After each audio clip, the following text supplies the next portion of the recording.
लोकशाहीचा बुलंद आवाज, रिपब्लिकन वार्ता, महाराष्ट्र. 1008 महामंडलेश्वर श्री स्वामी सोमेश्वरानंद सरस्वती महाराज यांच्या मानसकन्या किन्नर भूषण श्री महंत शुभांगी सखीजी शिंदे आक्रमक अपप्रचार करणाऱ्यांवर मानहानीचा गुन्हा दाखल, दोषींवर तात्काळ कारवाईची मागणी. आज आयोजित पत्रकार परिषदेत शुभांगी शिंदे महामंडलेश्वर वैष्णवी आखाडा किन्नर समाज यांनी सोशल मीडियावर त्यांच्या विरोधात सुरू असलेल्या कथित बदनामी मोहिमेबाबत तीव्र नाराजी व्यक्त केली. गेल्या काही दिवसांपासून सोशल मीडिया प्लॅटफॉर्मवर त्यांच्या विरोधात खोट्या व दिशाभूल करणाऱ्या पोस्ट प्रसारित केल्या जात असल्याचा आरोप त्यांनी केला.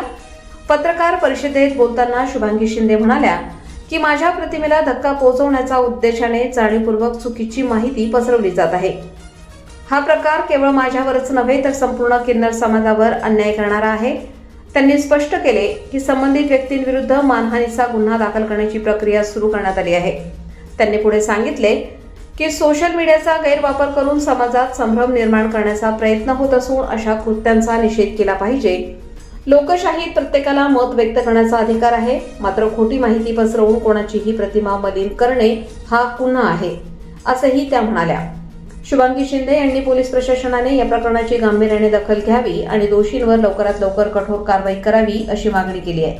तसेच समाजातील नागरिकांनी कोणतीही माहिती सत्यता पडताळून पाहिल्याशिवाय शेअर करू नये असे आवाहनही त्यांनी केले. या पत्रकार परिषदेमुळे संबंधित प्रकरणाला वेग आला असून पुढील काही दिवसात कायदेशीर कारवाईबाबत अधिकृत घडामोडी होण्याची शक्यता व्यक्त केली जात आहे. हे बघा, हा व्हिडिओ पूर्ण आहे. जो व्हिडिओ त्यांनी माझा दाखवलेला आहे तो अर्धवट व्हिडिओ आहे. मी जनतेला आणि मायबापाला प्रशासनाला सांगेल की पूर्ण व्हिडिओ बघा. ज्या व्हिडिओमध्ये मी तिला मारलेलाच नाहीये तो व्हिडिओ सगळीकडे फिरतो आहे. समजलं? ही व्हिडिओ पूर्ण दाखवा. त्यांनी थोडीच व्हिडिओ दाखवलेली आहे. ही व्हिडिओ जी आहे ती पूर्ण दाखवा माझ्याकडे. ही पूर्ण व्हिडिओ आहे आणि जे जे याच्यामध्ये दोषी आहे त्या सर्वांवर कारवाई करा. सर्वांवरती कार्यवाही करा जे जे या व्हिडिओमध्ये आहे. आणि राहिला खरा व्हिडिओ आहे तो मायलेकरांचं नातं आहे. जर शिष्य चुकले, जर ते चुकले तर आईला त्यांना समजून सांगण्याचं, रागाने मारून किंवा हे करणं तो अधिकार मला आहे. जय श्रीराम, जय शिवराव, जय भीम. मी बाजारामध्ये कुठे मागायला जर गेले तर ते लोक त्यांचे शिष्य लोक तिथं बाजारामध्ये पाठवतात आणि मला मागून देत नाहीये तिथं. आणि ते असं बोलताय की ना तूही आमच्याकडे ये म्हणून. मला काय धमकी देत आहे, मला कॉलही येत आहे. मला काही त्यांच्याकडे जायचं नाहीये. मला माझ्या गुरुसोबत राहायचं आहे आयुष्यभर. जगायचं गुरुसोबत, मारायचं गुरुसोबत आहे. जय श्रीराम. माझं नाव सिद्धी बर्वे.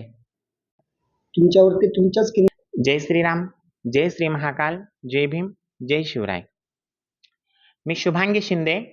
मागच्या काही दिवसांपूर्वी माझे जे फेक व्हिडिओ व्हायरल होत आहे आणि ज्या किन्नरांनी येऊन सिन्नरमध्ये माझी बदनामी केलेली आहे, माझ्या फोटोला चपला मारलेला आहे, माझ्या फोटोला काळीमा फासणार आहे, त्यासाठी सर्वप्रथम मी हा प्रश्न विचारते का मी देशद्रोही आहे का? मी बलात्कारी आहे का? मी कोणता देशद्रोहाचा गुन्हा केलेला आहे का?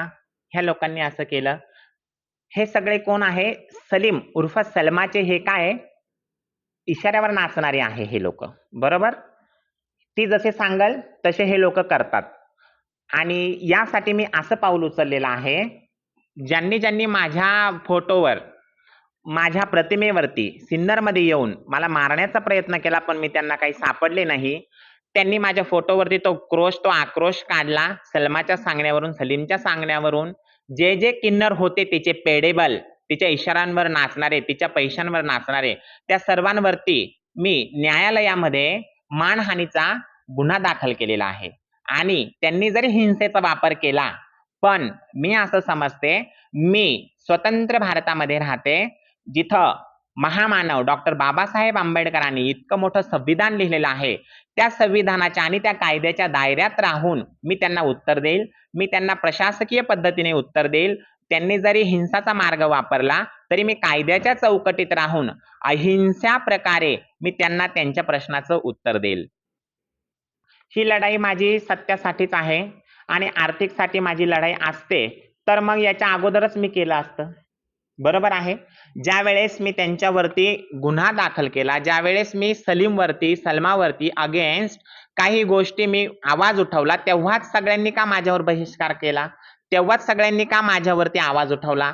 जर त्यांच्याकडे व्हिडिओज वगैरे होत्या मग याच्या अगोदर त्यांनी का व्हायरल केल्या नाही? याच्या अगोदर ते का पोलीस प्रशासनाकडे गेले नाही? याच्या अगोदर त्यांनी माझ्या का कंप्लेंट्स दिल्या नाही? मी याच्यासाठी नाही केलं. मी जोपर्यंत सहन होतो तोपर्यंत सहन केलं. का केलं मग सर? का सहन केलं म्हणजे ती आमचं सगळ्यांचं हे होती, ती बॉस होती असं ती स्वतः सांगायची आणि भरपूरसे हे किन्नर तिच्याकडे होते आणि आजही पण आहे. पण काय झालं ते सगळ्या गोष्टी सहन करायची एक माणसाची क्षमता असते.